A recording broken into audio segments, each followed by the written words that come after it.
What's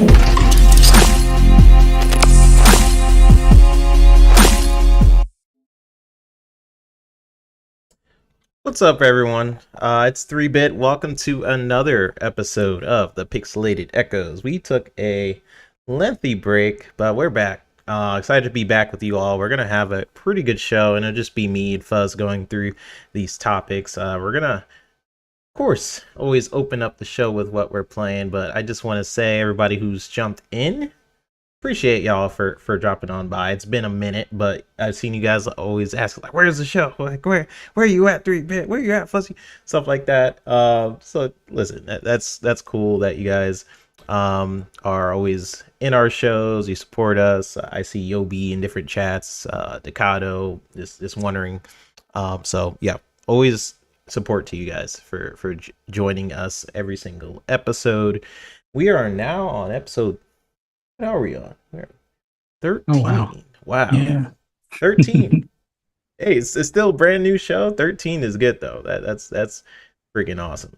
We made it all the way to episode 13. So, yeah, let's figure out what you are playing. So we're gonna open the show with what we're playing, as we always do. I've been jumping into the game Ace Attorney. I'm on episode 3. So now, Nice. so what's happening in the game right now is like it's basically it's about an actor. I'm doing a case where it's about an actor and he's being accused of murdering his co-star. So there's a lot of twists and turns with this case. I'm getting towards the finale day of the case, where we kind of find out that there was a witness to this murder, and it could have been covered up by some movie producers and stuff like that. I'm like, okay, it's getting interesting. So I've been playing that. I did not expect to like this game. I don't know. I just randomly was bored one day. Like, I'm in this mentality now that I guess I'm getting older, where I'm just like, I don't want to invest a bunch of time into a new game right now. I don't want the pressure, or how do I remember how to play this game, etc., etc. I was playing Shenmue, I think, before this. I was like, man, I gotta remember the controls and stuff like that. Let me just try some new game that doesn't require you to really move at all. It's just all text on the screen. And then yeah, I'm really enjoying it. It's actually surprising me. My taste might be changing. Nice. As I'm going through some of this. And Game Pass, props to Game Pass. I see Decado says, is this the episode about making Marcus more relatable? It just might be. We might get into that later in the show. We'll see. Super interesting.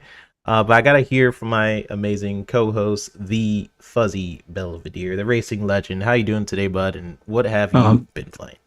Oh, I'm doing great. Glad to be back with you here. Glad that everybody here that's in the chat to join us. Greatly appreciate you guys showing up. As far as what I've been playing, I've been going to my I guess you could say my old go-to game. Like, I kind of replaced it with Diablo 4 for a bit, but actually went back to Division 2. They did some sort of update where you no longer need the Warlords of New York to get to level 40. You can just do that in DC now. So I had my one character that I purposely kept as like a level 30 because of the whole gear score thing, just to kind of have something to play with in that like world space kind of deal. But now that, anybody can be a 40, it's like, well, let me go ahead and level that one up as well. And now, well, I started off clearing a lot of my inventory because I kept like a lot of extras or what I thought would be like some good builds. So I've transferred that to that character now, and just kind of revisiting the game with that character in that harder or more difficult level 40 territory and stuff now. And it's hanging in there for the most part, but just been doing a lot of that. Put Diablo 4 on hold. I'll probably come back to it as soon as as the expansion comes out. But I got I can't wait for that. Yeah, I got my Necromancer to level 100. Didn't quite have some of the issues that Pong has, but there are some elites that will one-shot me, but all of my minions exploding everywhere every second kind of thing kind of keeps me, somewhat dangerous, and I can kind of stay alive as long as I'm not, within striking distance of, I guess, that elite boss or something like that. But outside of that, Still playing Forza Horizon 5. Got to collect the cars for the week. Last week they had the new Mustang Dark Horse, which I got that. This week I think it was the well, no, yeah, it was the Dark Horse last week. This week, the earlier car, because I already had what they have as the second car.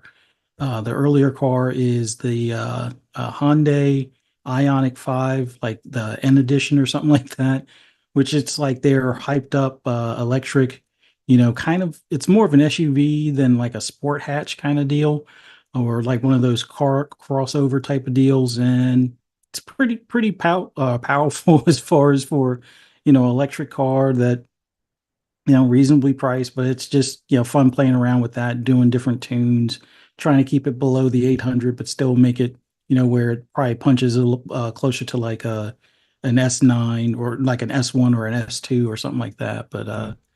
yeah, just having fun with some of my older games. Haven't really dove into anything new other than the one Game Pass shout out I will give is for the Still Waters Deep or something like that, where you're Oh on yeah, that was that the horror platform. game?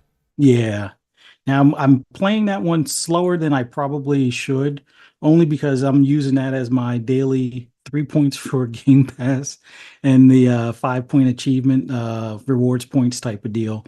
So once I get a rewards point, it's like, all right, I'll pause it. So it's like, oh, every like after about like a half hour to an hour, it's like, oh, an achievement. Okay, let me set this for tomorrow and see if I can get another achievement tomorrow. Okay, But so okay. far, the way I'm playing it, it's a great story as far as it starts off kind of weird where you're working on this platform and then you get yelled at and get the F off my platform kind of thing. And then everything just kind of changes after that. And it's pretty interesting. I definitely recommend giving it a try. Even if you're not normally into horror games, this one I don't think it's as scary, but it does raise the hair on the back of your neck as you're, Mm. hearing things bump around and make weird noises or you see some weird things and What's stuff the like what's that. the So story on that one? Is it something either hit the platform or okay? something, and part of the platform is tore up from the thing, and it's like either mutating the people on there or mutating the platform. And as far as I've gotten so far, without really spoiling anything, your job is to get to like the rescue ships, and then you figure out that might not be the way to go. And the guy who told you to get off his platform is like, just get to the helicopter, which Mm. you tried earlier and you almost died type of thing. So you Okay, gotta you okay. gotta try that again. But yeah, it's some sort of creature thing come. It's like, I guess, expanding all throughout the ship, or at least as far as where I've gotten, it's Right, right. doing that. But Yeah, it looks it's super interesting. I was like, yeah. every time I see clips of it, it's like I seen, I guess, trailers of it a long time ago, and it's cool that it's finally here. Mhm. I definitely got to check that one out. Did you get a chance for Forza to? Did you get that free Forza thing going on? I didn't, only because for Forza Horizon 4, I bought the complete edition. So I spent the $100 for Okay. launch to get the early access and stuff. I think that was like the first Forza Horizon that they offered that on. With 3, I don't think they had Game Pass at the time. And then eventually 3 came to Game Pass, or maybe it missed Game Pass altogether. I can't remember. Right. But I bought that one back in the day as well. But because I bought the complete edition with the DLC and everything, I didn't get the notice, but it was like I already owned it. But Okay. I've been seeing a lot of my friends that just did the upgrade. Like they bought the $30 upgrade at launch, didn't buy the base game because it's in Game Pass, and they got like a note from Xbox that, hey, we see you bought the DLC and we're having to delist this game, which is the bad news. But the good news is we're sending you a token for a free copy for the base game. So that way, even when they pull it off the store, you can still continue playing it. Just make sure you cash in that token. I think it's either before July or before Oh, December or something like that. Um, yeah, I was thinking and then about you'll for picking that up. Yeah, I was about to give context, but yeah, Fuzzy, that's pretty much right. Like Xbox is basically providing copies to that. We're gonna definitely one of the topics will be digital. Just talking about digital rights in video games. That is one of our topics, but like that is cool. that Yeah. they're providing that. As a lot of games, they just go offline. You're just like, well, good luck. It'll be in your memories. Yeah. There was one game, and it sucks because I can never remember the name. I played it on the Xbox 360. I believe you all played as like these titans or something like that. It was all online, and Mhm. you could basically like walk on people. It was pretty crazy. Like people were like this small, and you can like actually squish them. Um, and that game went offline, and I was obsessed with that game. Um, I don't know what the name was. If anyone watches this show later and knows what I'm talking about, cool. I would love to like at least look at some clips or something because I can't remember the name either. But that game was awesome. Yeah. It was like very combat driven. It was on the Xbox 360, and I've been looking for it. So if anyone can find that game, who knows what I'm talking about, I believe it started with an A, maybe Ascendant something Mm. possibly, but I'm not sure. But yeah, let's get into our first topic, man. So some smaller gaming news, and I'll pull up our second screen. Um, Gaming, smaller gaming news kind of happened this week. But honestly, it was kind of expected out of the banger that was the Xbox showcase. A lot of amazing games in that showcase, and we've been gone for a bit, like I was saying in the intro. But I did that showcase. I basically had a live reaction with it was myself, it was Mav, it was Pong and Steel, and then PTK. We all just live reacted to the Xbox showcase on the Fun Speculation channel, and I did a reaction on um like a pre-reaction on Iron Lord's podcast, and basically what you guys can expect and why I'm excited, things like that. So shout out to the bros on Iron Lords. I seen Steel over there earlier today. It was cool. And man, after the showcase, I was just tired, right? I was just like, in a good way. There was just so many good games, and then I was like, dang, like I don't hear. I just kept rewatching it. I was like, man.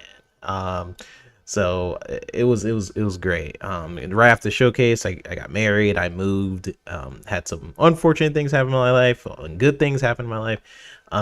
So I haven't really gotten to say my piece on the show afterwards, generally. But listen, I really enjoyed the Xbox showcase. I gave it a 10 then. I give it a 10 now. It was not only the best Xbox showcase by far, but I believe in general that was probably the best gaming showcase I've seen. So no, the Nintendo one was not better. Which we'll get into. My rating has not changed. It's still a 10 out of 10 show for me. That the fact that people in the media can take an amazing show like that, this is sort of the new thing that's happening, and in any form or way say that the Nintendo Direct was better. I mean, listen, if that's your cup of tea, that's great. And the Direct was great. I don't want people to get that twisted. I think the Direct had some fun looking games. Lego Horizon Adventure was it looked more fun than what I personally experienced with both Horizon games. I found those games boring as heck. I tried to get through them several times. I couldn't do it.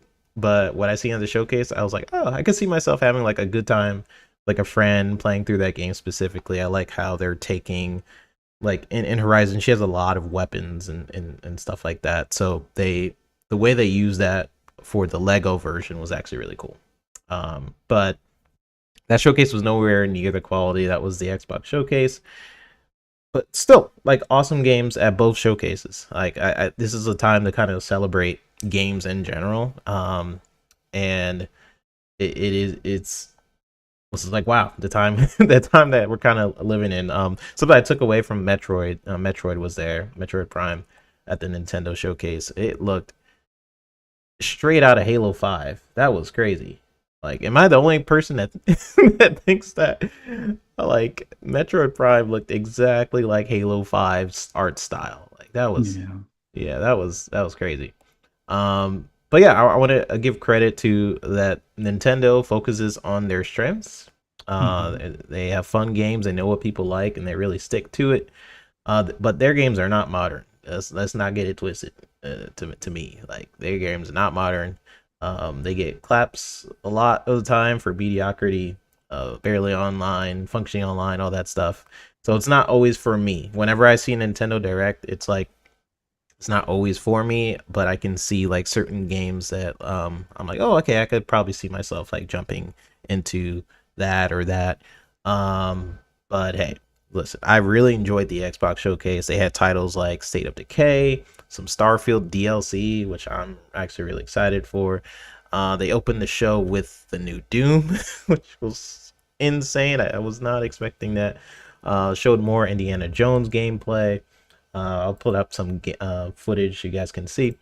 Um, they had gameplay for Fable, South of Midnight, had Metal Gear at the show, which I love. That's my favorite Metal Gear 3, so of course I will be getting that. Perfect Dark showed up at the showcase. Stalker 2 was there. I mean, I could go on and on about the games that impressed me, and I feel like as time goes on, people are just going to forget about the amount of games that was here, but I want to just give you guys just a snippet because that was insane. It was in a lot of games that I'm interested in.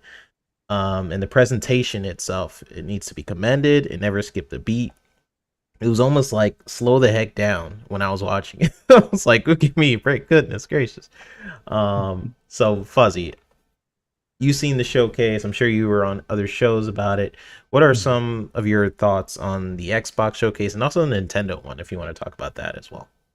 Well, I'll start with the Nintendo only because I'm as many people know, I'm not the biggest Nintendo fan. I grew up as a Sega kid, but I do understand the popularity of Nintendo. If you are a Nintendo fan, that was, and I said this before, that was a Nintendo ass Nintendo Direct. Like it fit the picture of what you would expect out of Nintendo at this point.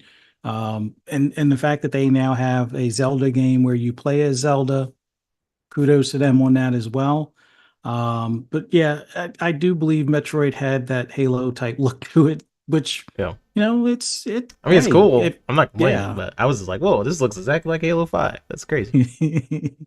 But yeah, it nothing really stood out for me per se as far as what I would be interested in. Like I said, I don't own a Switch. One of my sons went and bought a Switch recently.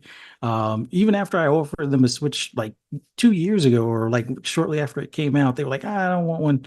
Now they have their jobs and their own money, and they're like, oh, I'll get a Switch. I'm like, okay. Anyway, but they're my one son's happy with his Switch. The other one still has his DS XL or something like that, like the Pokemon edition one where it looks like a Pokeball. But yeah, not really a Nintendo fan, but not a bad show for those that are Nintendo fans. I totally get that. For me, the Xbox showcase though definitely stood out, and we all tried to guess what they would start off with and what they would end with, and we were kind of right or half right or partially right on the ending with something Gears of War related type of deal. Never expected that particular Yep. part of Gears of War. It was either it's the collection, or it might be six, or maybe it's both. No, it's something before even the collection type of thing with the E Day, which they've been listening to the fans because you had the Mad World kind of playing in the background. It wasn't like a Hmm. like for like or one for one kind of remastering of the original trailer from years ago for Gears of War, but it definitely spoke to all of the fans of the franchise as far as the characters that they showed, the pace, the song, the graphical detail, all of that.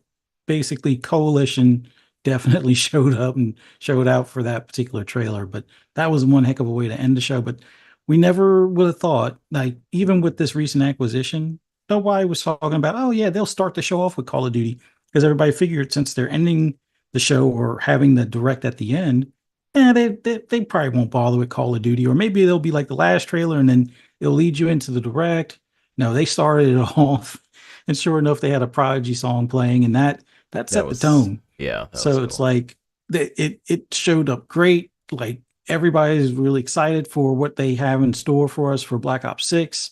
The 90s, the Gulf War and everything like that. Yeah. I'm looking forward to it. And then they followed it up with Doom, which it people were at first like, well, wait, he has a shield? Well, wait, he has a shield and it has like saw blades on it.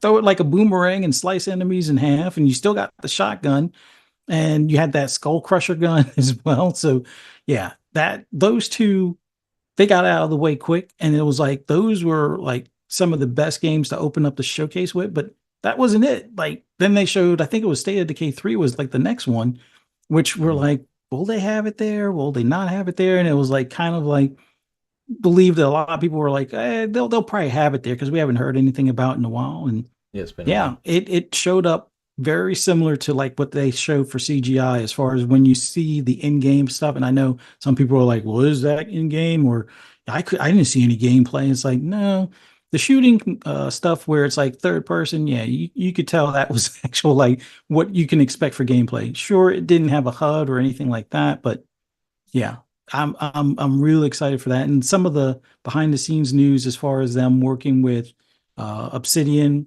and getting that same like co-op stuff as far as like the techniques for their game coming up and everything in State of K3. So you don't have to worry about the tethering and stuff like that. That's going to be huge. So Oh the yeah. the updated look. Let's see if we get like an updated single player kind of thing.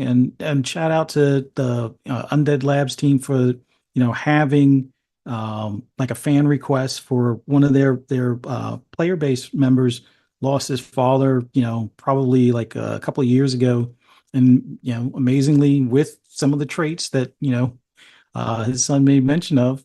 He found him in the game as like one of the random people that you can recruit for your camp and stuff. So that Mm. was pretty cool. But just the fact that you started off the show with those and it didn't really slow down at all. And I know some people say like that mouse game, what was it called?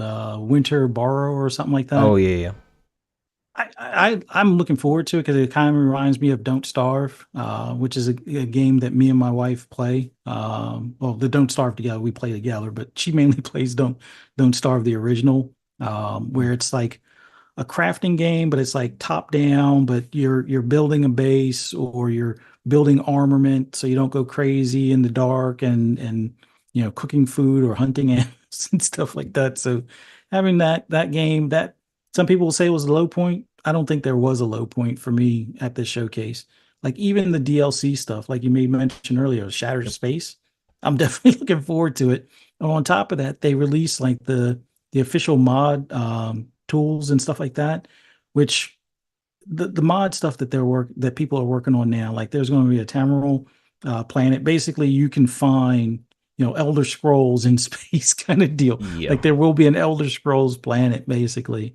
Um, I'm waiting to see if somebody does a Fallout planet type of deal or Same. repurposes parts of Earth. So it's like, oh yeah, some of the people are coming up from the from the shelters and things like that type of deal. But the fact that some people have like lightsabers now in it and some Star Wars stuff, Yeah, I've seen which a lot of not Star Wars mods. It's freaking cool. Yeah. yeah. That game is that they definitely have another generational game on their hands, and the minute they make an online one, it'll be like Star Citizen Who.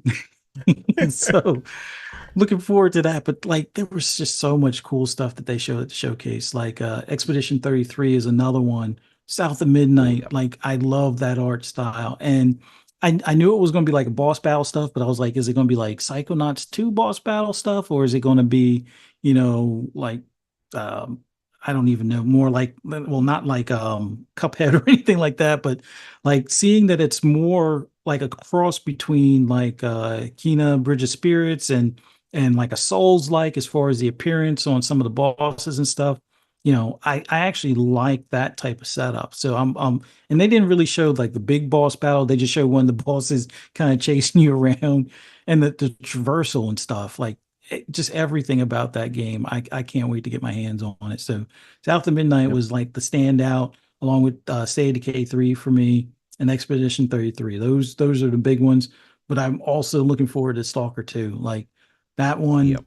I mean, big fan of Metro and stuff like that, but like just in general, like didn't get the chance to play the original Stalker, on PC and stuff. But if, now that they actually have it on console, the trilogy, I haven't picked it up yet, but it looks pretty cool. It's just I'm not sure I want to give that a try before trying Stalker 2.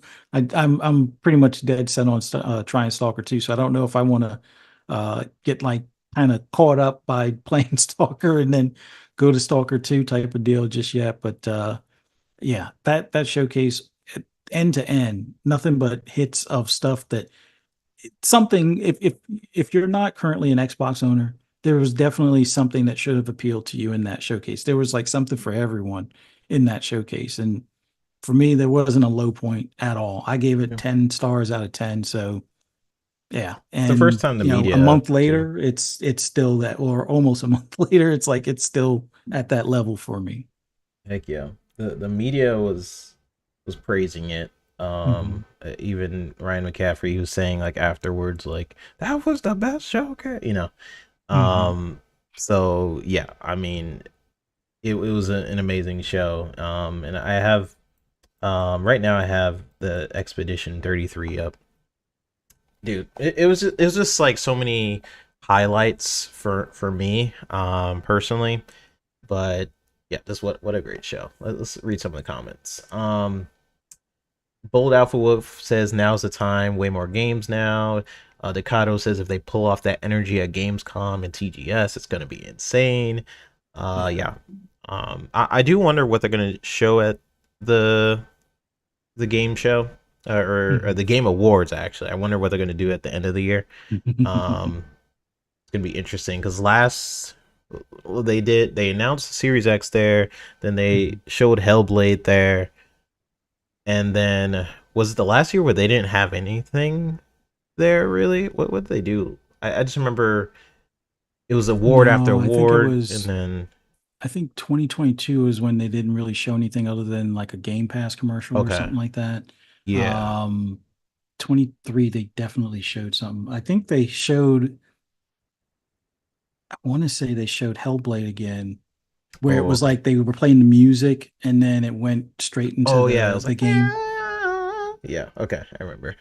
Yeah, so that like basically the game showed up as good as what you expect in reality kind of thing. So yeah, they knocked it out. Ninja Theory knocked it out of the park with that game. And I know there They were really some did. people that are like, "Oh, I like Hellblade 1 better." And it's like, "Okay, I get it, but they improved, at least in my opinion, they improved on Hellblade 1 with Hellblade 2 in every way possible. Like that game, like I'm waiting for me to clear off more space on my PC so I can go back and redo a lot of the combat because like I want to be able to record it where I can not have to worry about transferring it over to the PC later. But there's just so many nuanced things like where once you get like your that little mirror charged and everything like that, you can do different attacks or you Yeah, can, and I guess the key thing is don't put it on the what do they call it? The adjustable or variable one.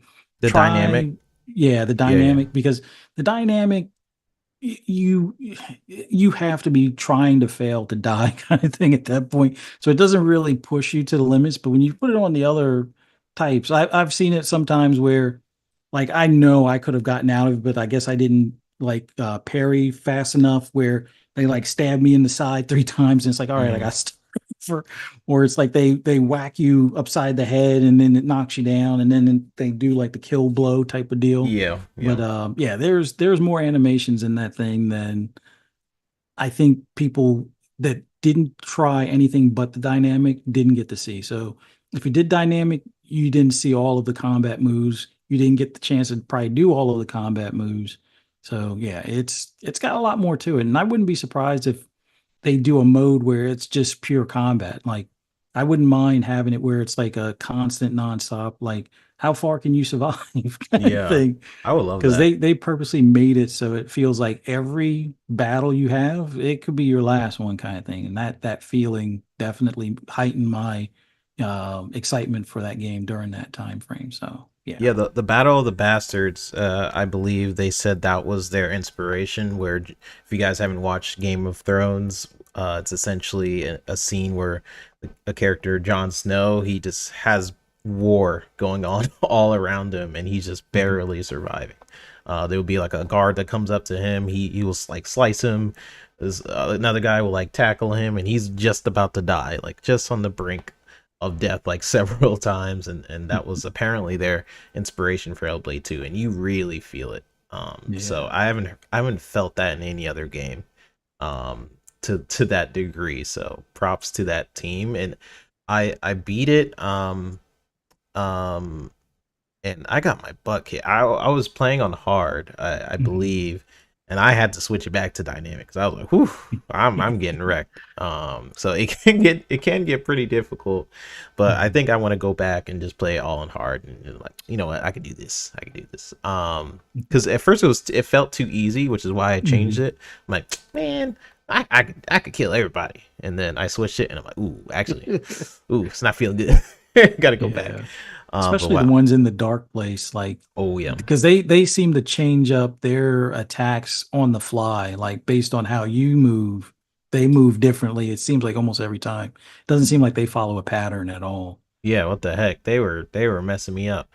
And it's cool, like some things I didn't realize about Hellblade 2 until like way later. It's like you realize certain things about the combat like when and you're about to beat the game. Hmm. Just cuz they don't really give you a tutorial. They don't give you a tutorial actually. You're just thrown in and you're like, "All right, you'll figure it out."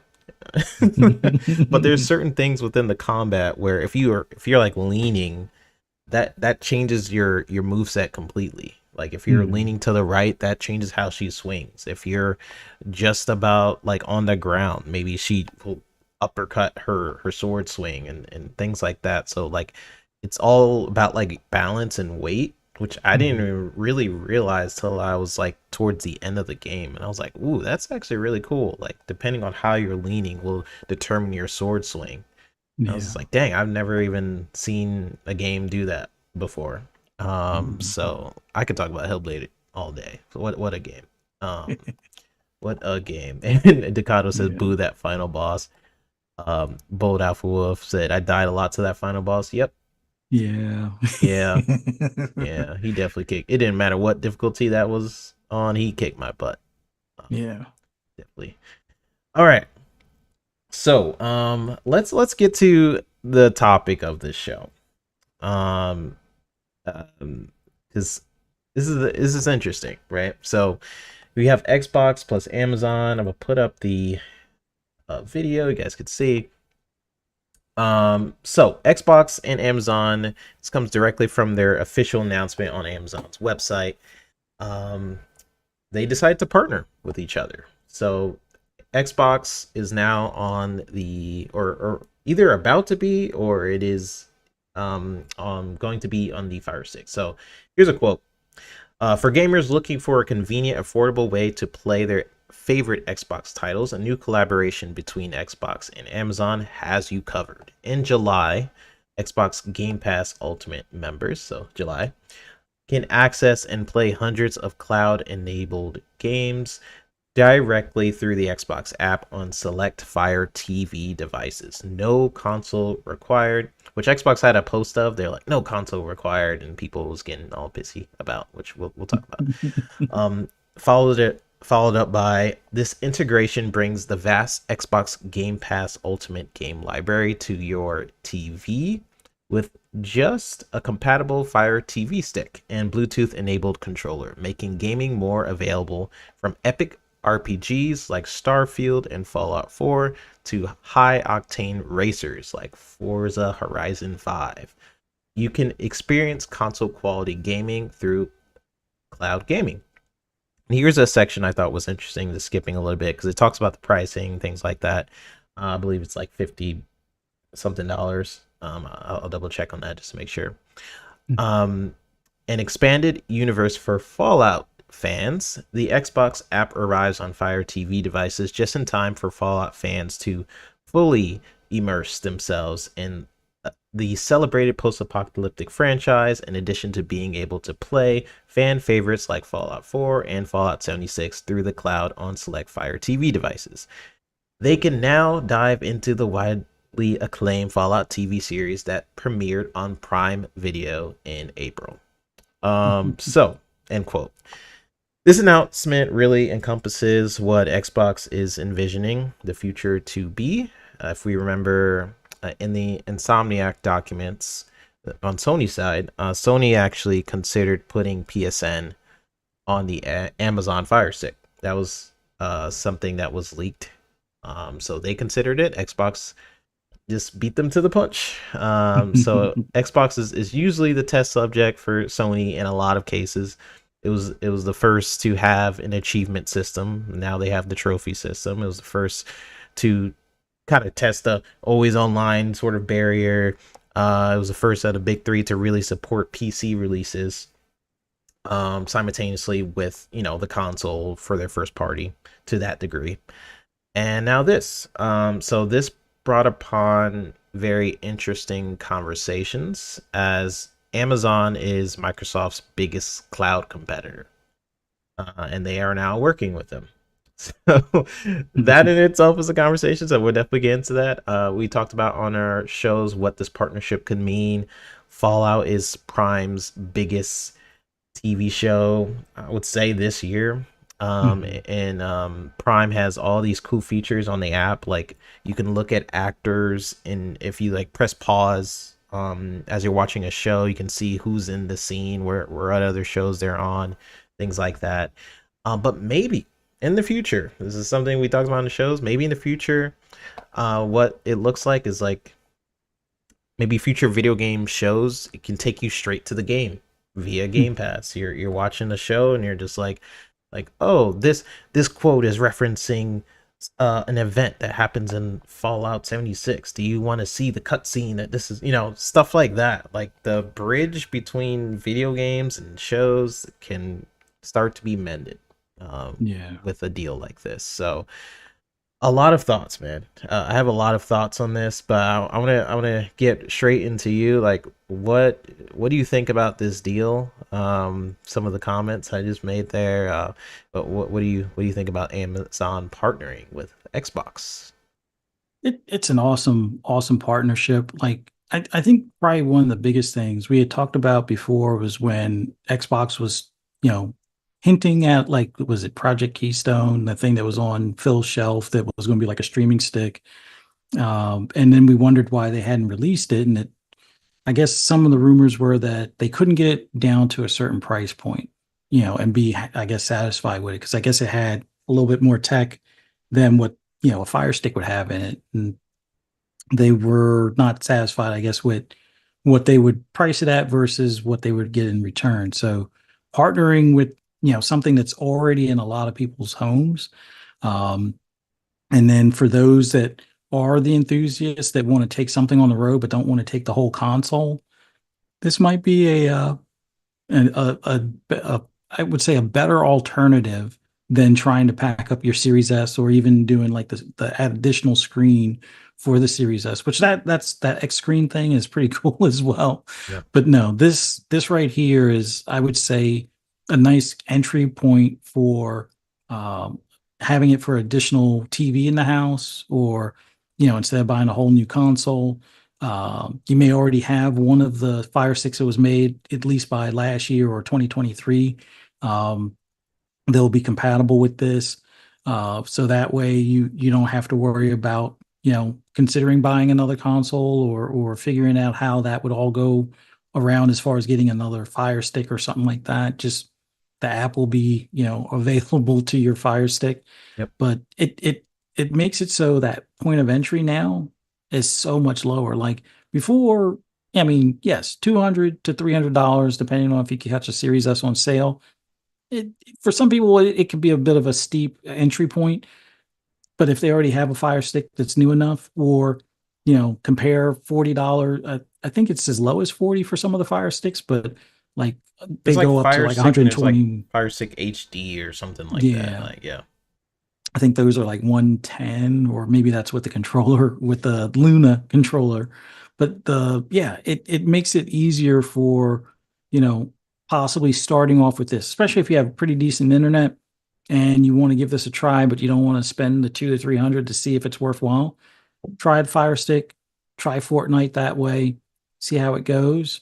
And if you like that experience, sign up for Game Pass. And I'm hearing that they'll probably let you purchase games through that as well. So if you can, and you're adding to your library, and they're making it so that you'll be able to stream your purchase or own games, this is the easiest way to get into the console, ecosystem without having to, spend $200 or $300. But Yeah. yeah, this is an awesome deal. Yeah, it's running those barriers down, right? So I Mhm. guess this is now the cheapest solution into getting into the console sort of space. Like you Mhm. have the Fire Stick now, being the cheapest option. Let's say this is say $50, and then right after that the Series S, and then if you want the premium experience, the Series X, and then Mhm. of course there's the PC, and then there's Yeah, the phone and stuff like that. So they are Samsung the TVs Samsung and TVs as well. So it's like what is really good about this deal is the fact that it can go on multiple TVs. Like I was just thinking about this, because I remember when they announced like we are partnering with Samsung. I'm like, well, dang, I don't have a Samsung. But good for them. Whatever. I like most of my family has LG TVs and stuff like Mhm. that, and I feel like a lot of people in the gaming community have LG TVs because of like the C9 and CX to Yeah. get the really good frame rate and things like that. I'm like, oh man, well, sort of thing. But guess what? My family and I definitely have a lot of Fire Sticks. So that is something my family definitely has. A lot of my friends definitely have. So it's just really opens up the ecosystem even more. I Yeah. know some people had some comments. They said like, "Oh, Xbox is devaluing the console by doing moves like this."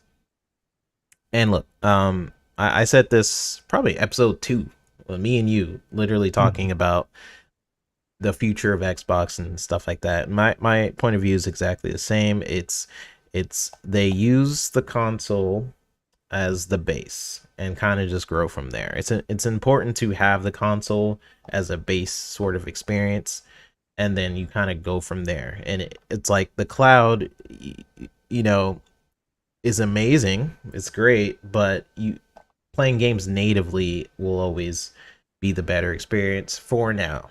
Now, Mhm. technology, I'm sure 10 or so years from now, internet, is getting better for a lot of people.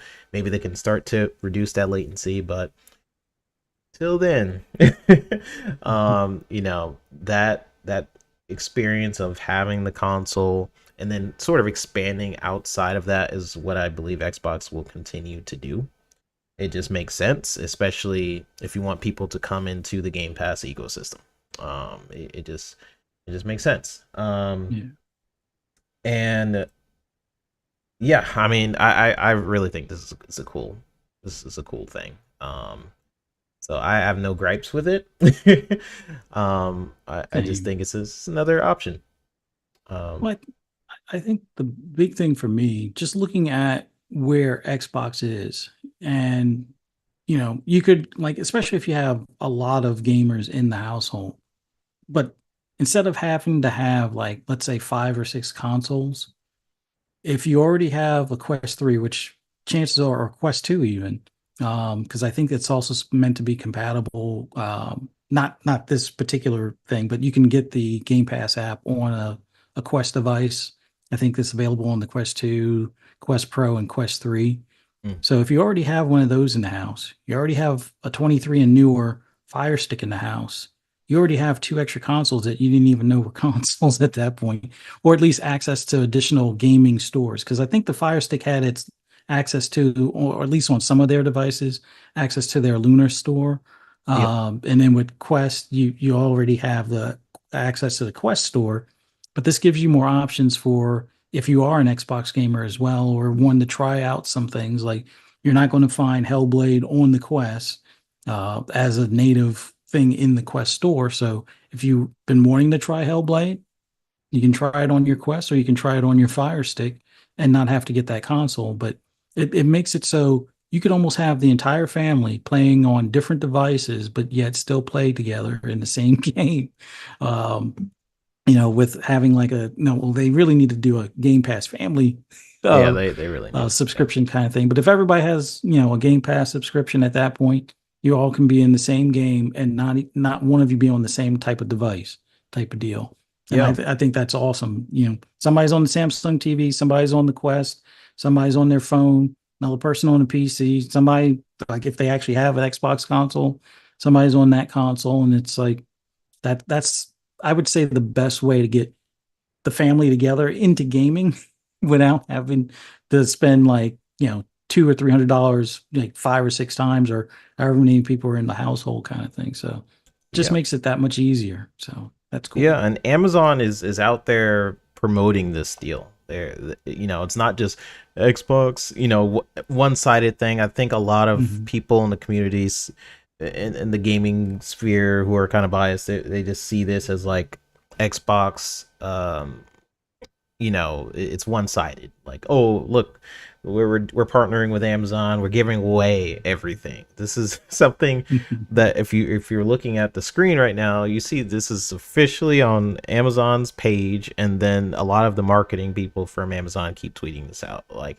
they were. And I believe what probably prompted the deal is just speculation, is how successful the Fallout show was. And like, wow, we Yeah. want to keep doing stuff with you guys and other franchises potentially. We know the Gears of War franchise is Netflix, Mhm. but they have other games. I'm sure they'll make other shows, and who knows, maybe that they'll strike a deal there too, and maybe get out of that Netflix contract or something like that, or maybe do both.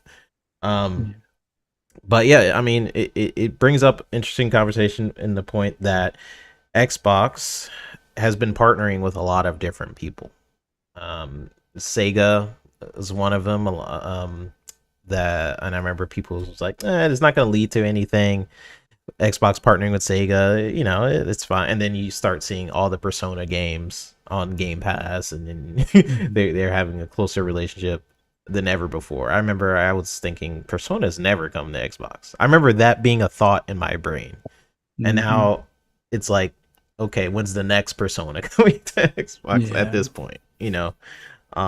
So they're making these deals, and it can seem one-sided sometimes. But listen, you could see Phil's sort of vision coming to life of just having Xbox on as much screens as possible. I remember there's a quote from Phil saying, we want to access X amount of gamers. It's like 3 billion something. I can't remember the exact number, but it was like 3 billion gamers we want to be on Xbox. If you guys remember Yeah. the exact number, but it was a lot, essentially. And I I can see it through moves like this, where people who are really just on the outside, and maybe they don't want to jump into the Xbox ecosystem. This is like kind of a thing, like, why not? When you just make it so easy for people to access your system, you don't need to buy a console. A lot of people are still on PlayStation 4, for example. They have not jumped from PS4 to PlayStation 5. Yeah. Just to show you guys, like, about accessibility and what people are willing to buy. Like, I know a lot of people think like, oh, PS5s are selling like crazy. There's a lot of people who are just, they're fine with PS4. They could still play their games. They have no reason to want to switch to a PlayStation 5, whether that be due to different games that's not available, X, Y, and Z. They're just happy with their PS4. So when you have deals like this, the casual audience doesn't care about executive statements or anything like that. They're just gonna see the value and just be like, "Oh, I could play Call of Duty with a subscription. Cool." They're not gonna get into this console war nonsense. They're just gonna be like, "Oh, cool, I could play Call of Duty on my Fire Stick." Mhm. It's the casual market should never be underestimated, and what true value is. And I think a lot of people don't really know what Game Pass is, believe it or not. Outside of our sphere, we know what Game Pass is. We know who Phil is and all this different. We've been tracking Xbox's vision, PlayStation's vision, X, Y, and Z, because we're in that space. But a lot of people don't know what the heck it is, and they're gonna go on their Fire Stick. They're gonna see Call of Duty on the homepage and just be like, "I can play on my Fire Stick? How?" Oh, I need Game Pass? Sure. That's all it's gonna take, and it's gonna be insane. So this is a cool deal. We'll see where it leads. It to me, it's just another deal that Xbox has made. They made so many, it's hard to keep track nowadays. Well, we're But also seeing a possible leak, although it might be a little too soon for the to talk about it. But yeah. some people are seeing that thing with the NVIDIA GeForce Now. It's like they Ooh, made a yeah. deal with them to be able to stream some of their games. Like all Xbox and Microsoft titles can stream through there because I know third parties don't necessarily like GeForce Now because it's one of those things when they first did it, you didn't have to, well, you still had to own the game, but I guess the third parties weren't getting a piece of the pie. But, during that trial, Microsoft was like, you know what? If the person owns it, yeah, you can stream it kind of thing. So maybe we see those hands, a handshake type of deal as well, to the point where maybe we get access to GeForce Now, or it would be like a Game Pass Ultimate, you know, plus type of deal where you're streaming on like their servers, or incorporating some of that GeForce technology in it, because it seems like a lot of people that have GeForce Now praise that as far as a cloud streaming, even though, yes, native on PC is better, but you can get like the equivalent of a 4080 card for Hmm. $20 a month, which 4080 cards are still going for over a grand a piece kind of thing. So, yeah, it might be a future announcement, maybe at Gamescom or maybe sometime between now and Gamescom, that NVIDIA has some sort of deal that, Xbox players can benefit from as well. So, Yeah, the but yeah. cloud. So speaking of the cloud, like Amazon is the biggest cloud provider. Microsoft has been sort of their biggest rival in a lot of ways, and Mhm. in terms of technology, something I always thought would happen with games, and I'm sure it'll happen with future games, is leveraging the cloud to alleviate resources and game engines. So if something is a little too graphically intensive, put that crap on the cloud. If there's like thousands of, like, let's say enemies on your screen at once, and you want to keep that performance, and it's an online game, put that performance on the cloud somehow. That's Mhm. where I thought things would start to head. And I still do hope it heads that way, because I know we're starting to get into the AI space, and the cloud is starting to be used a lot more. But yeah, I've seen that leak as well, the NVIDIA GeForce thing. That would be cool. I really Yeah. hope, I hope that's true. But from the people I'm seeing it, that I don't see they have any reason to lie. Seen they have just pictures of, like, what the heck? I could use GeForce in this game and this game, and they just try different games to see what it was on. But I'm sure that would be maybe another part of Game Pass at some point. Um, I know a lot of people are like, Game Pass is going to increase their prices, and I'm like, yeah, probably. It's already an insane value. Mhm. I'm probably saving thousands of dollars, honestly, on games. Um, it's a matter of when at this point. So I'm expecting it to go up at some point, but it's still, it saves me so much money. So Yeah. Well, I don't see it as a bad thing. there's always Microsoft rewards points. That's That too. Yeah. I'll be honest with you guys. I paid for the first month. Well, no, I got whatever free trial came with my series or my Xbox One X. Paid for the following month, and then ever since then, I've had enough rewards points to cover me. With the Mm. exception of, I think I bought two or three 3-month deals from Target at some point since 27 between 2017 and now. I bought three of those cards where they were like, instead of it being $45 a card or something like that, it was like 20 something. And they limited how many you could buy. So I bought those, but outside of that, just been using Microsoft Rewards points. So That's I crazy. encourage everybody to look at that. And the plan used to be where if I bought 4 games a year and did the Microsoft Rewards daily stuff, like the searches and everything, it would give me enough to cover for Game Pass. I think it was Game Pass Ultimate for the year type of deal. Because Yeah. at least in the past, it was like you used to get 60, or no, you used to get 6,000 points for each game you bought. So if you bought at least 4 that were in that price range, it was a no brainer at that point. But they've changed things a bit, but it's still easy enough to do. Like I get the 1,000 every month that you see for like the Game Pass, not the Game Pass perks, but like the Game Pass rewards thing where you get 3 points for playing a Game Pass game, 5 points for a an achievement, and then like if you play 3 games or get 3 achievements, that's like 20 points.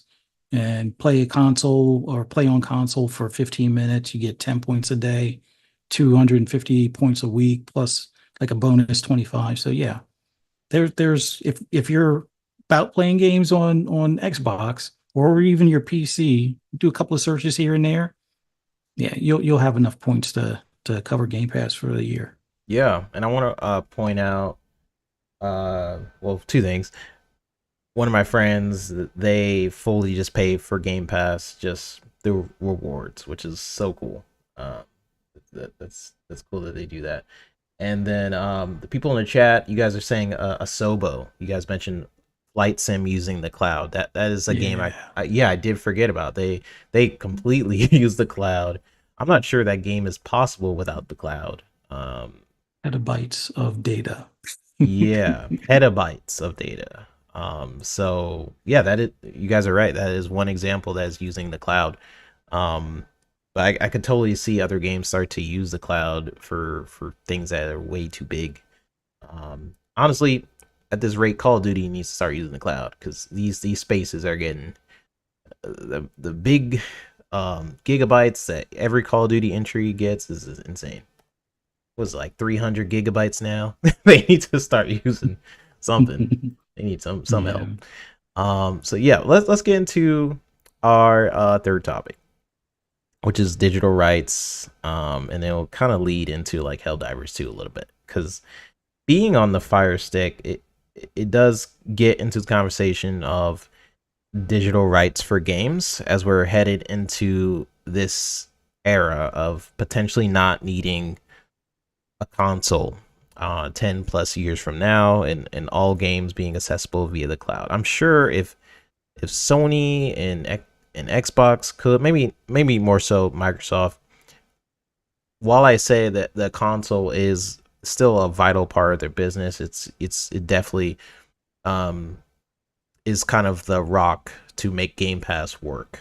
And I still believe that you need the console, but 10 plus years from now, who knows? Maybe maybe the cloud is so good, maybe we really don't need a console at that point. And all games being accessible via the cloud, who knows what that looks like in 10 years. So I'm in the boat that as we progress past physical games, um, and just physical media in general, a pro of physical media for people is something that is always brought up is, oh, I own my game at least. But that sentiment is really going away. I mean, physical discs are just licenses to digital.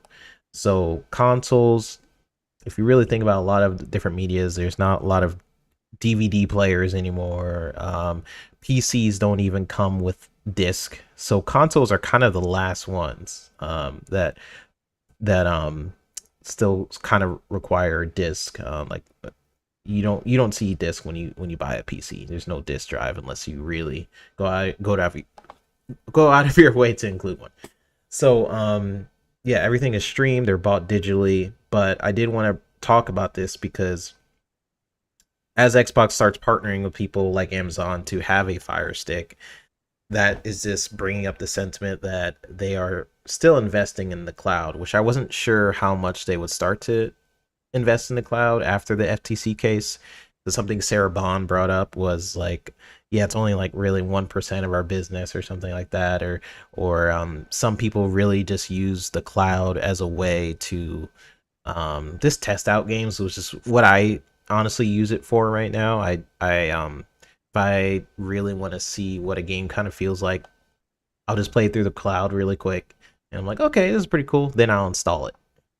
That's kind of how I use it. I use it as like a testing ground.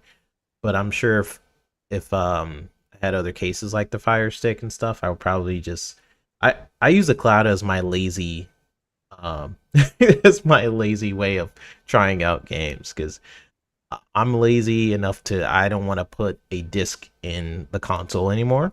So the cloud is just another lazy thing I can do to try out games on in different scenarios. So I wanted to bring up the fact that like digital rights, I feel like need to be a thing. It needs to be a conversation, or start to be a conversation with these companies as we go more into the digital era.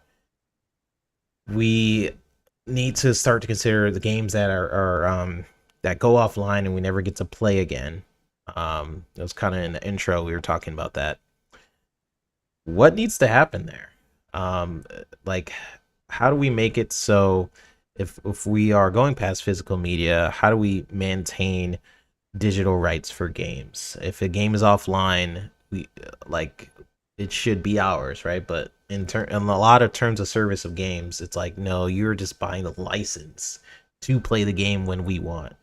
But if we're going more into digital, I feel like that needs to, something needs to happen there, or conversations need to happen around you having more ownership over your digital games.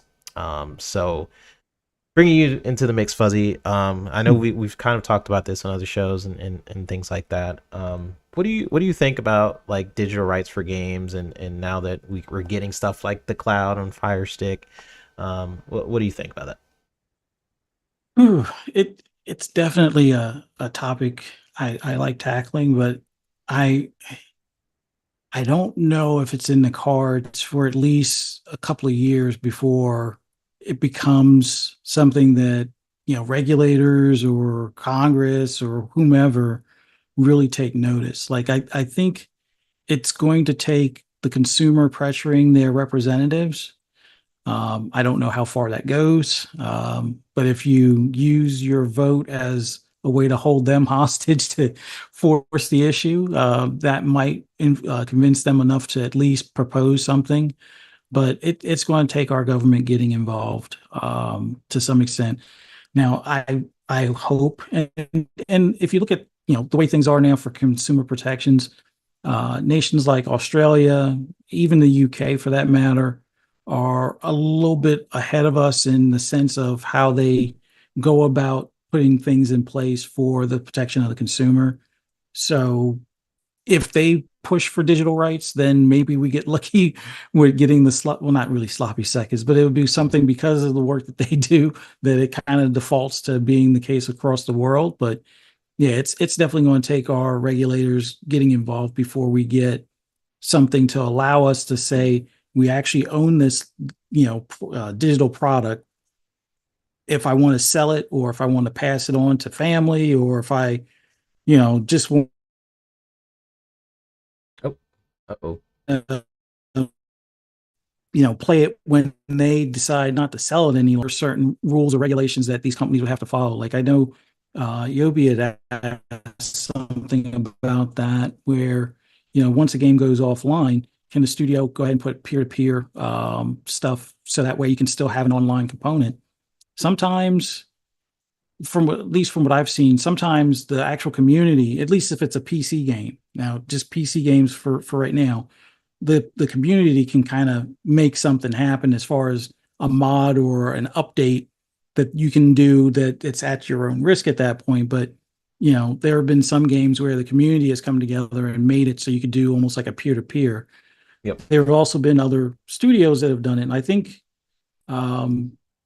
I can't remember the example with Ubisoft, but they did it with like it, there's like a city civilization game, I think, not Anno, but they had another one I think before Anno that they had that problem with. And I think Hmm. they before they pulled it, they went and did like a peer-to-peer type of I thing. So remember that it way was you had that. a nightmare game or something that Mav always talks about. I think did that, but Yeah. I can't remember the exact Now they name. Now, Ubisoft didn't do that with the crew, the old one. They just closed that, and that one was pretty much once they did that, it's I don't think it's any playable, even like that game from Platinum or even that game from Square Enix that didn't last long on PlayStation. But yeah, there's definitely something that needs to be done where these companies, if they're going to pull it offline, allow people that have purchased it to find a way to still keep it alive. Um, if they don't want to use their service, that's all well and good. Let us do peer to peer, but it's almost going to take like regulatory bodies getting involved to make it so it's a standard procedure as opposed to, a handful of developers or studios that, care enough about the community that they take that extra step. But if it's something EA related, Yeah, probably, they probably not. tend to like, oh, we're not paying for that extra work. Like it's only a matter of time if they haven't already. I haven't tried playing it in a while, but they're going to probably do something like that to Anthem. I know they did something like that to I think one of the Mirror's Edges, that they've pulled it from like their Play Anywhere or the EA Play or whatever. And there was another game that they pulled not too long ago, but I can kind of understand it on like the older sports titles. Like if you want to play, Madden, 14 or something like that, yeah, you're probably hosed at this point. But Yeah. as far as if it was a copy that you owned and somebody was, able to do peer to peer, like if it was on PC, it's probably still playable to some extent, but when it comes to like things on consoles, we're kind of, we're held hostage based on what the publisher or the developer decides to do or not do type of deal. Yeah, and Lore Master Jasper, shout out to you, man. He said getting Congress to do anything. Oh, that was Zakato. Jasper said, I feel like it will be easier to pressure the games industry to change more than Congress, which, yeah, there's some sentiments within the You're probably gaming right. industry. If you don't put in certain features, or you'll get chastised by people until you fix it. So maybe, maybe that's the way to go, where you just keep bringing it up to the fact they're like, listen, if I bought this game, there's no reason why if like 2 months later, then I can't play it anymore. Which is a good segue, honestly, because we're gonna be talking about Helldivers. Um, so put up the screen here. So, speaking of games you suddenly can't play anymore, I wanted to bring up Helldivers too, because that is a game I think Sony fans, they keep opting out certain information. So I really wanted to bring this up. So on the screen you can see. So I just heard from different some other people saying in chats like, well, people should have read the TOS before playing, because we're gonna get to essentially the player counts going down. But Sony would do stuff like this. They would change the terms of service on a lot of their pages of requiring the PSN. So without me even getting to the specifics of what smart business is, for you to have a terms of service that makes it so your game won't be like accessible a couple months later. Like if you guys think that's a good terms of service in any regard, like let's say I buy a game, and then in the terms of service, maybe somewhere in there is basically like, we could turn your game off at any point, which is pretty much what's in every terms of service, right? But just imagine you buy a game, and then and technically you're agreeing to that, but then your game won't be accessible like a month later. Like you bought the game, and then you just can't play it suddenly the next month. um I don't see that being good business. And it's like, we know you bought the game, but it's temporary. It won't work later, and these are the terms you agreed to. And I think what people forget is Sony went through different pages, added these terms of service afterwards to require PSN. In fact, there's several pages where people found out Sony was this actively changing it on different storefront pages to make it look like it was always required. As Pong would say, you don't mess with success, especially for live service titles. So there was an article from Paul Tassi. I'm gonna pull that up now, where it kind of goes into after an initial success, Helldivers 2 has lost 90% of its players with no sign of recovery. So I think it's for a couple of reasons. My initial thoughts on this, I believe it does have something to do with what I just mentioned, the player count thing and just the way they've handled certain live service aspects. It being not Sony's first live service game, but maybe the first really successful live service game in a while. So there is, and I think Fuzzy might have cut out here. You there, Fuzz? Yeah, he's gone. Yeah, I'm still here. It seems like every now and then yours freezes, so I'm not sure if it's my Okay. internet is slowing down Okay, or it's slowing down a little something. bit. So I'm closing some windows. Okay, all good. I'll keep going. So yeah, so Helldivers 2, I don't think the PlayStation and the PSN thing, I don't think it was a big thing to cause 90% of people to essentially just leave it. I don't think that was the reason, but I do think it's kind of like a catalyst, a little like a bowling pin, if you will, just a step of what could have possibly caused it. So in the article, it goes. It's written by Paul Tassi from Forbes. The headline read after initial success. Wait, can you guys see me? What's going on? Oh, you guys could hear me. There you go.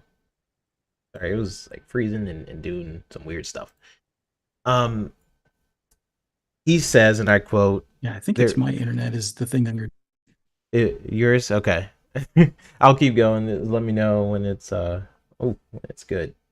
Oh, he got cut out for a sec. Let's do this for now. Okay, till he comes back. There's always some annoyance when player counts declines are brought up in the gaming space, but in this case, it's a fairly significant story. We're not talking about Starfield losing 90% of its players since launch as a single player game. Rather, this is Helldivers 2, which was meant to be Sony's big proof of concept. It can make a big impact in the live space. I thought, okay, it's interesting you mentioned that. But a few months after launch, the game has seen extremely steep declines, and despite new additions and Galactic War plot turns, nothing is reversing course. The simultaneous release, oh cool, as I'm reading it's like perfect on the screen, on PlayStation and PC helped make it a huge hit, especially on PC where it hit 458,709 concurrent player 2 weeks after launch, but that was indeed the peak.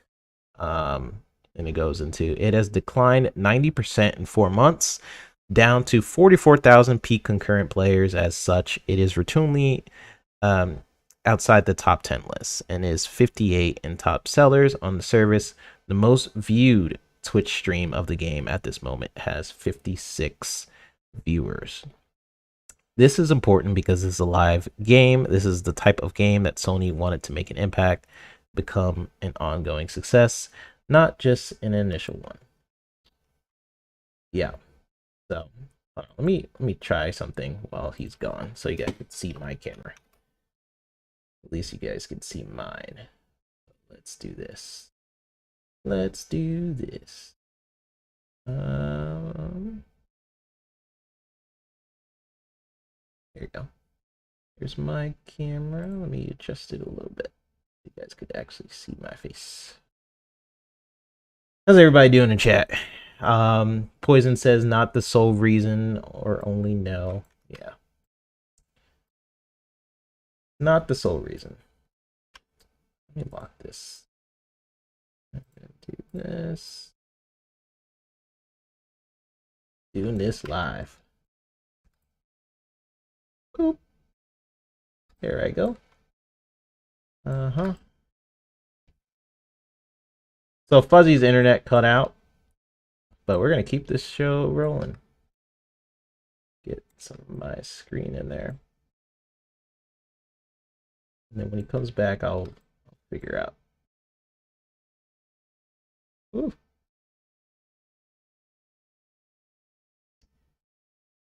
There you go. Yeah, so basically, it later cites issues with this sort of monetization format later in this article, not announcing like any major expansions. This is interesting because Sony cited Helldivers 2 in sort of like different financial reports. They would be like, wow, we didn't know that this would be a success. And something we kind of talked about was the addition of PlayStation Network, PSN, being kind of forced down people's throats after launch. It was probably due to boosting numbers for investors, like being like, look at all the progress we made in subscriptions on PSN, as they touted player engagement is more important than console sales. But you wouldn't know that because a lot of people with fanboys and stuff keep mentioning console sales. I think Helldivers 2 declining is a mixture of things. It's, I believe, the developer, they're a super talented studio. Oh, you're back. Okay, let me get you. Sorry about that. I had to restart everything because everything started to move like molasses. All good, all good. Let's see. Put you back. Okay, we're good. So yeah, I was basically, all I'm saying, Fuzzy, is it's like, I think it's a mixture of things. Why Helldivers 2's player count went down. The developers, I think, are super talented.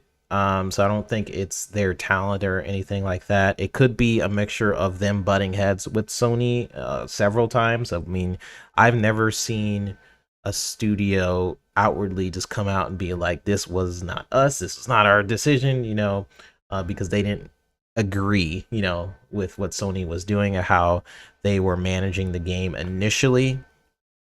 I think that wasn't the main thing of why the player count went down, because even when PSN did start to be required with people, and it had the Steam backlash, that could have changed people's perceptions for sure, because you don't mess with PC people.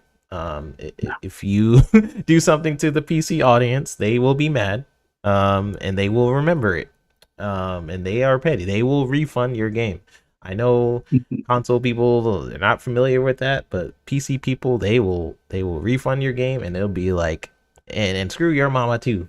So don't mess with PC people. So I do think that was for sure a part of it. People's Yeah. perceptions of it. I'm sure that had something to do with it, but maybe it had something to do with like Sony's inexperience with live service titles. That could be it as well. I'm not sure. But the article does mention like the monetization factor. It's like the model isn't very good. But I'm not sure. So I Well, want to get kind of your thoughts on it. Like 90% of people kind of jumping in. Do you think it's just a result of the game being repetitive, like maybe not incentivizing people, or do you have some, maybe Sony is involved at all? What do you think could be the I reason? I would say probably a third of those that dropped off was probably because of Sony. I don't think that was the end all be all for a lot of the drop off, but I do think it played a factor. I'm pretty sure that probably a good number of those were due to that, but like I would say like probably a third out of that, 900 no, what was it, like a 90% drop Yeah. off or something. A third of that is probably PSN related, Mm. and then them selling it in areas where they can't get PSN. So yeah, that definitely had some effect. But the other effect is that, and I wouldn't say that it's a repetitive thing. Maybe it's a little bit of the repetitive part, but there's other games that Oh, people like. This one was the new hotness for a short period of time to gravitate to. I know I wound up, falling deep into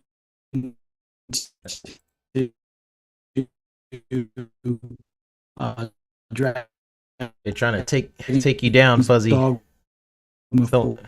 4. Uh-oh. I'm thinking They're trying to take down Fuzzy. Helldivers.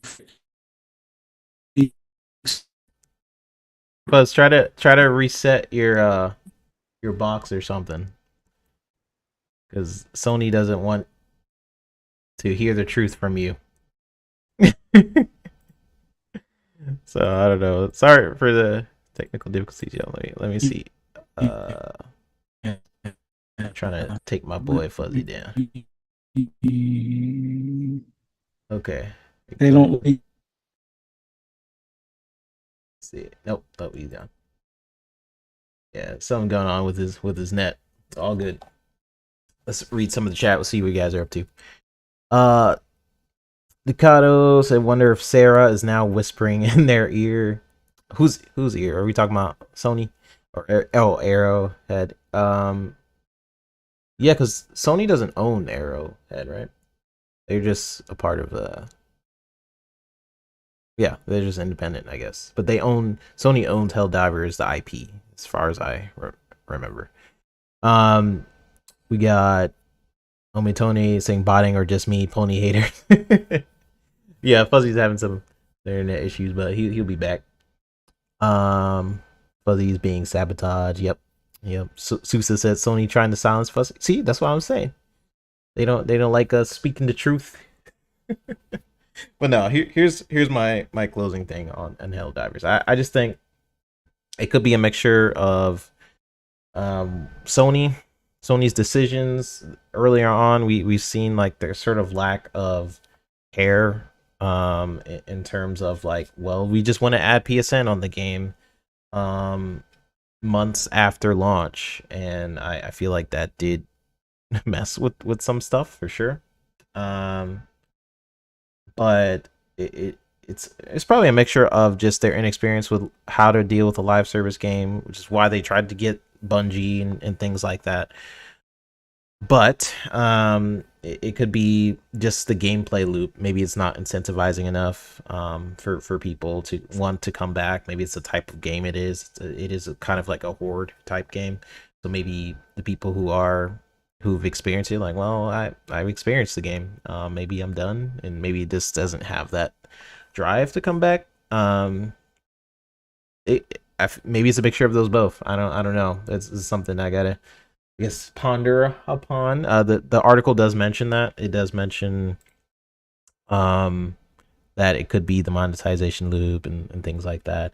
But I just think it's interesting overall, because again, I've never seen a company do something like this, and I have it up on the screen, where they're constantly just changing the TOS. Like, look, it was always in there.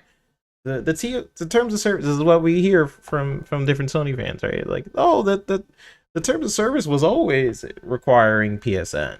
But no, they were changing pages to make it seem like people were crazy. It was always in there. You bought the game and then it was taken away from people. Like, that to me was just messed up and kind of shady. But I hope that they just include it in the very beginning, I guess. At this point, it's like it doesn't seem good business practice or make sense to me to include it later, and then you were able to play before, and then you can't play now. This is mostly for context for people watching later. It's mostly for other states, wherever there isn't the PlayStation Network. But the developers, Arrowhead, they're super talented, so I'm sure they're going to find ways to try to bring people back in. I think I heard different scenarios where they want to bring in different creatures and things like that, which could be cool. Yeah, I guess we'll see. I think whenever you have a live service game, if you have something like PvP rather than PvE, that naturally makes the game's life span out. When you're just going against other people rather than AI, it's a lot harder to do that. Some games could do it really well. Destiny has done it pretty well. Say what you want about Destiny, but it also has a PvP mode. So maybe that's something they could do to extend the game's life. Like we introduced a PvP mode. There was some toxic thing that was happening with Helldivers too.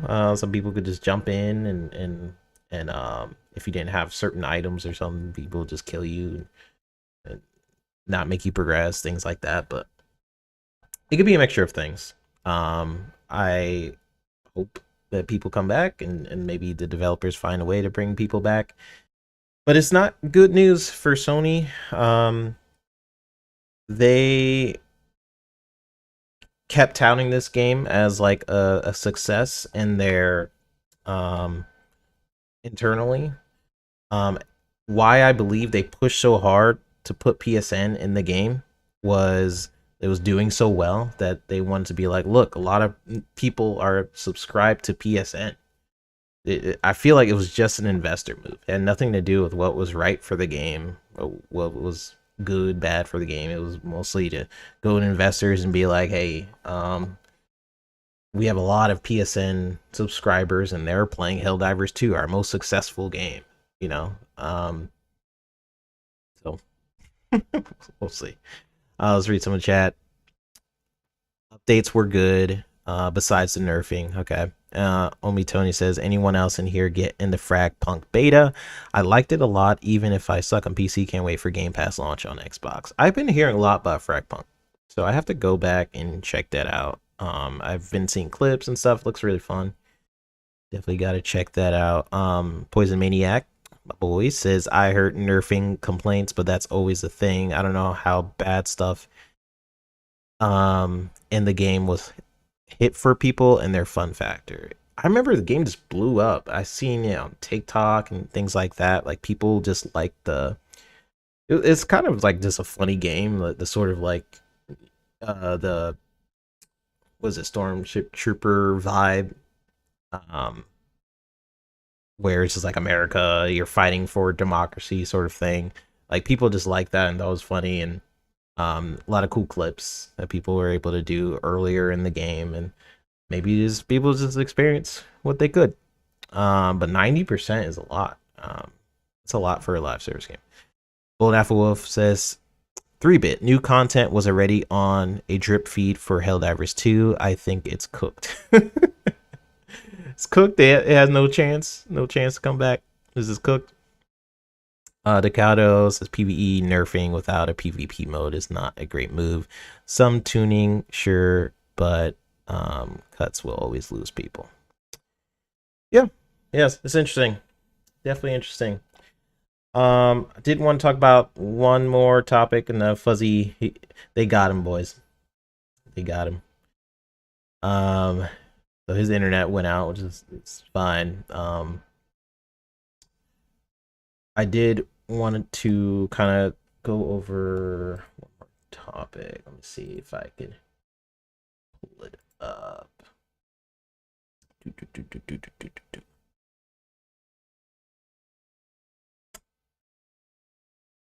Basically, just a showcase. That's pretty much it. So thank you guys for tuning in. But yeah, the last thing I wanted to say essentially about the showcase, as we close out the show, and thank you guys for so much for hopping in and chilling with me.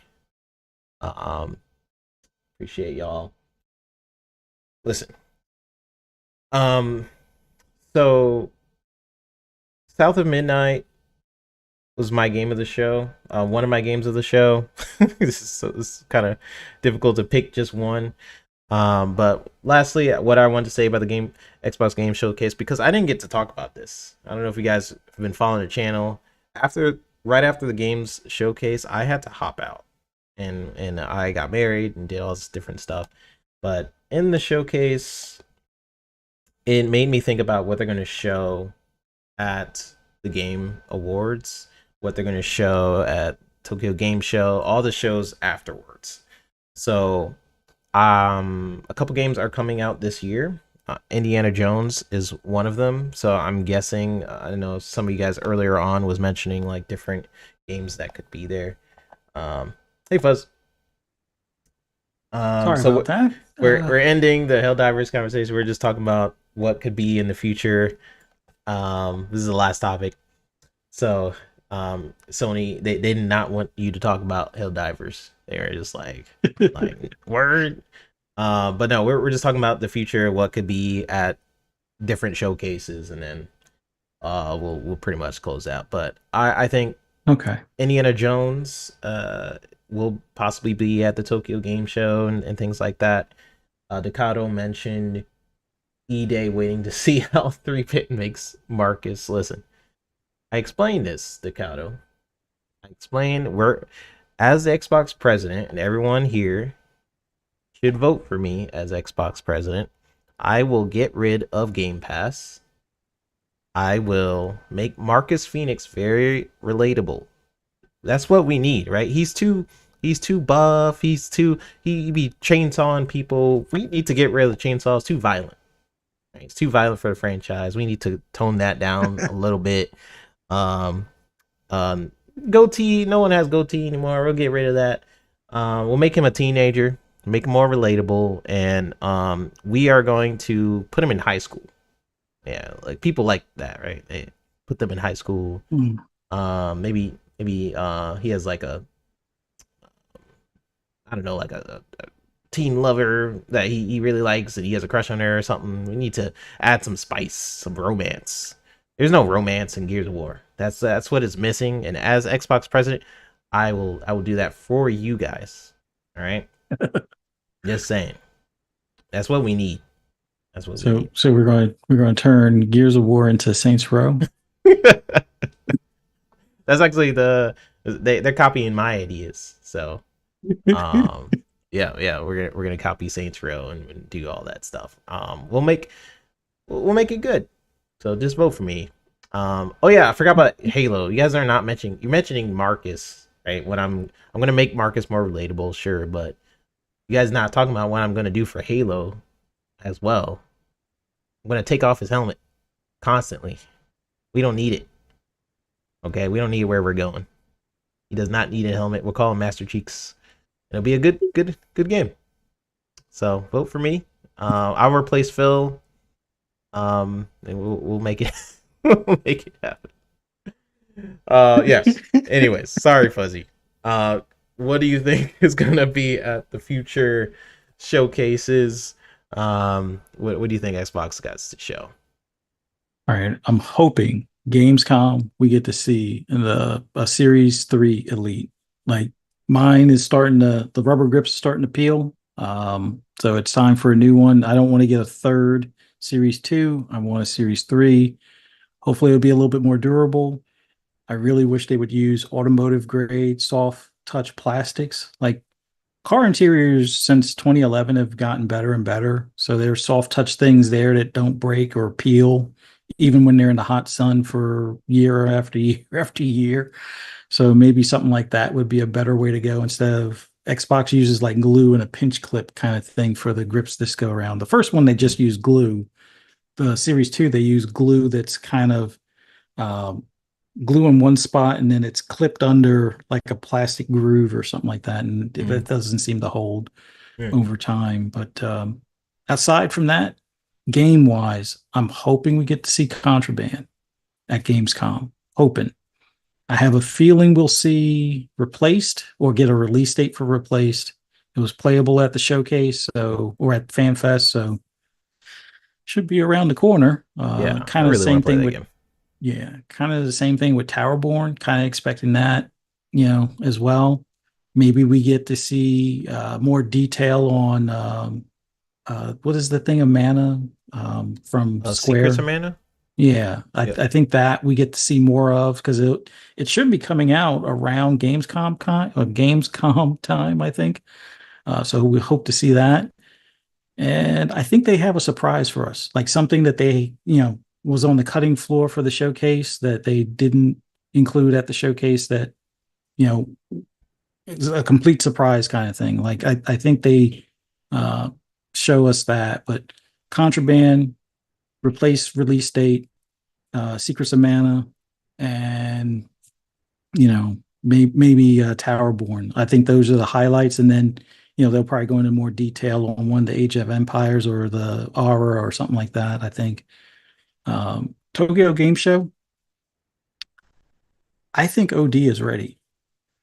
Remember, he Ooh, made it okay. for Stadia, or originally it was going to be a Stadia exclusive. He's already been working on it. It's just a matter of changing the cloud delivery system because of it going to Azure, or to possibly the Series console cloud stuff.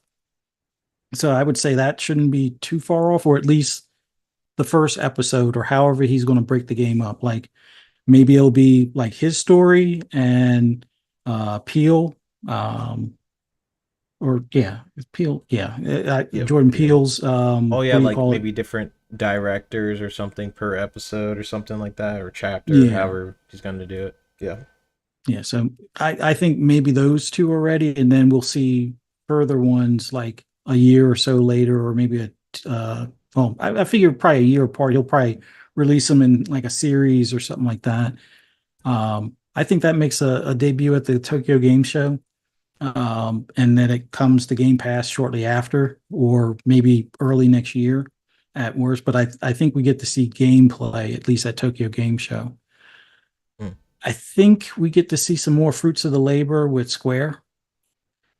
I don't know if we get, well, I mean, some people think that we'll get to hear about Final Fantasy 16 at Gamescom. It's possible, but I think Tokyo Game Show is where we get that announcement for Final Fantasy 16, and maybe some Ooh. other Final Fantasies as well, or at least the first one, the remake, and Rebirth will be like a year or two later, or something like that type of deal. Maybe even for was it Forspoken comes to Xbox, even though it came to Xbox P was it Yeah, it was PC a Game Pass or PC something? Game Pass, yeah. So yeah, maybe we get to see it on the console and stuff. Or But was this on this well, it was just the store or Microsoft something? Store. Yeah, Yeah. it was just you could buy it on Microsoft Store, but I think I don't even think Jasper bought it there. I think he bought it on Steam. I know he played it, but it was playable at least on PC through Microsoft Store. But maybe it Yeah. comes to console at this point. Yeah, shout out to Um, Jasper. He really liked yeah. that game. Only Tony says, real talk, 3-bit. What are the chances E Day has new younger voice actors? This would allow them to make it a trilogy with less risk. Nah. Nah, they're not gonna do that. Not gonna do that to me. They're probably gonna have the same Marcus and all that. Um yeah, that was something I did want to bring up with E Day. So cool. Such a cool decision to um make it a prequel, and it really feels like they watched our shows or something. Well, I know they watch our shows because I worked for Microsoft, and yeah, some people do watch our shows, which is cool. But it was a good decision to do a prequel for Gears of War. Like the collection, yes, that's something I really want to happen, and I hope that does happen. To get people sort of jump who haven't really played the Gears of War franchise to kind of jump them into and get them familiar with the characters. But I don't really care too much about Kate's storyline. I know some people want to see that close, and they still intend to close out that storyline for people. But what people really care about are Marcus, Dom, and that the Brotherhood that those two have, and that was missing out of Gears 6 and 5, etc., etc. Um, yeah, people really like those characters, and that was something I really wanted to happen with the Gears franchise. I was like, man, there's something missing. It's like, okay, the doing Master Collection, Gears Marcus Phoenix Collection, that would be cool. Because in a way, you're kind of bringing up those feelings that I had with Gears, and that storyline of it feeling brutal. Like the new Mm. Gears of War games don't feel brutal anymore. Because story wise, they are used to seeing the locusts and things like that. So story Yeah. wise, they're not even as scared because they're like, oh yeah, that's the locust down the street. Yeah, I know him. You know, there's no like that scary essence, that horror gory essence that was in the first few Gears games. And by doing a prequel, you can sort of bring that back. You can kind of bring, because we've seen the trailer. He was getting wrecked. He's never Yeah. really encountered the locust before, to that degree. So he still seems like he's learning, and you're learning along with him. It is E-Day, something they keep Mhm. referencing in the games, the books, all this different stuff. Get to experience it. That's such a thing. I don't know why none of us thought about it. But I wish I did, because that it makes Mhm. sense, and I'm more excited for a prequel to this degree than another Gears 6, 7, whatever. Yeah. Um, that's just me personally, Yeah. but Well, it's a way to appeal to the hardcore fans, the ones that have fallen in love with the franchise from the beginning and stuff.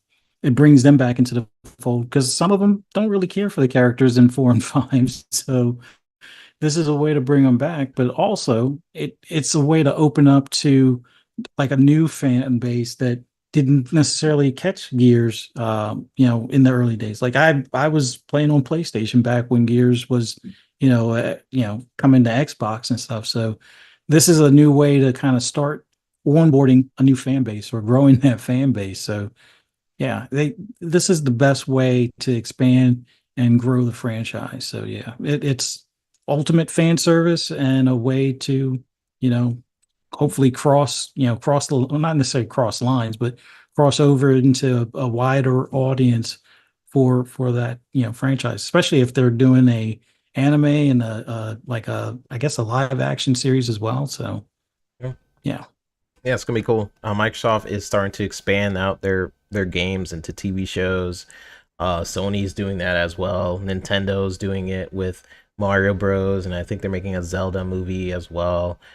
Um, I wouldn't have been as excited maybe 5, 6 years ago when a lot of these movies were terrible.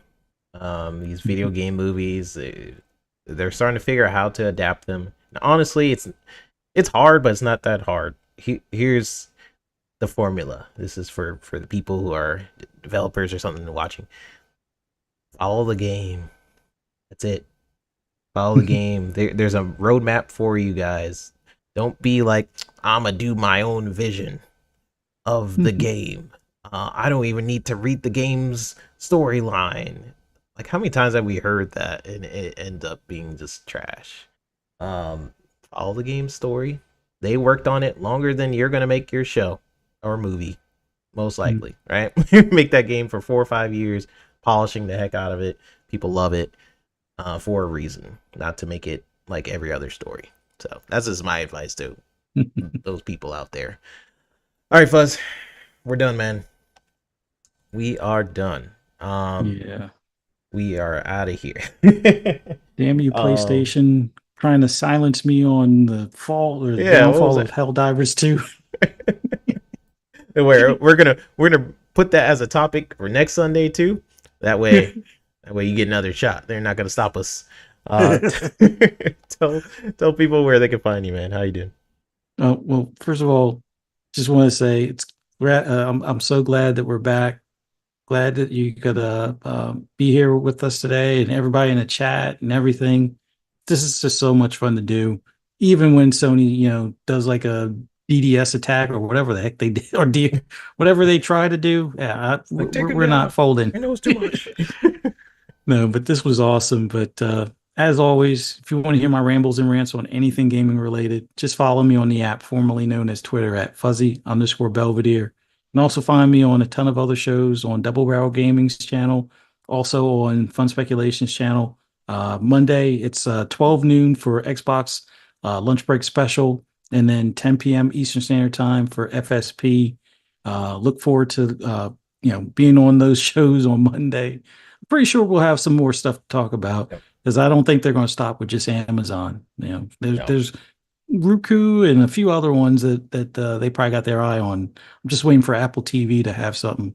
I know it's a long shot, but they're going to eventually crumble. But no, Good but point. other than that, yeah, it's going to be so great to see these games between now and Gamescom and stuff like that. So get that gaming in, guys, while you have the chance before the flood hits us and hits us hard. So get that backlog cleared while you're at it, type of deal. But man, thank you for having me on. Tell everybody where they can find you as well, 3-bit. Everyone can find me right here on the Pixelated Echoes with Fuzzy every Sunday at 8 o'clock p.m. Eastern Time. And also, I'm on the Fun Speculation channel on FSP every Monday at, was it 10 o'clock? I Mm-hmm. believe it's 10 o'clock. You guys check us out over there. We have a lot of good conversations. We have also when we watch trailers and stuff at the tidbits section, and that's always a lot of fun where I be dissing some games, graphic designs and stuff sometimes. So definitely check that out. Let me read some of the comments before we head out. Susa says, "Come on, 3-bit Max Payne. The movie was good, right? Right. I like the trailer to that movie. For some reason, I remember the trailer, and he's like jumping out the window and going in slow motion in that office. For I remember that trailer very vividly for some reason. So that was cool. But no, that movie, I don't know about the movie. It was kind of. Then we got Omi Tony saying agree 3-bit. Thank you, thank you. Says thanks for bringing the show back, fellas. Of course, man. We love doing this stuff. We could be two of you guys in here, and we just love talking games. That's what it's all about. So appreciate you guys for dropping on in. The Kato says thanks, guys. Thanks, show. Awesome show, guys. Welcome back. Thank you, man. Thank you, and everybody else. Thank you guys for hopping on in for another episode of Pixelated Echoes. Make sure you guys hit that like button. Drastically helps out the show. We do get a lot of people that watch in the future. So to our people in the future, living in the future, how's the weather? And I appreciate y'all for dropping on in. Leave your comments. If you agreed with us or not, let us know in the comment section down below. We'll see you guys just around. We both podcasts, so we'll see you guys around throughout the week on Twitter, all the things. On Twitter, I'm i3bit. You can just follow us on Pixelated Echo for show announcements. Maybe we have some cool things coming on the horizon, so be sure to check us out. Everybody, I'll see you guys on the next episode of the Pixelated Echoes. Bye, y'all.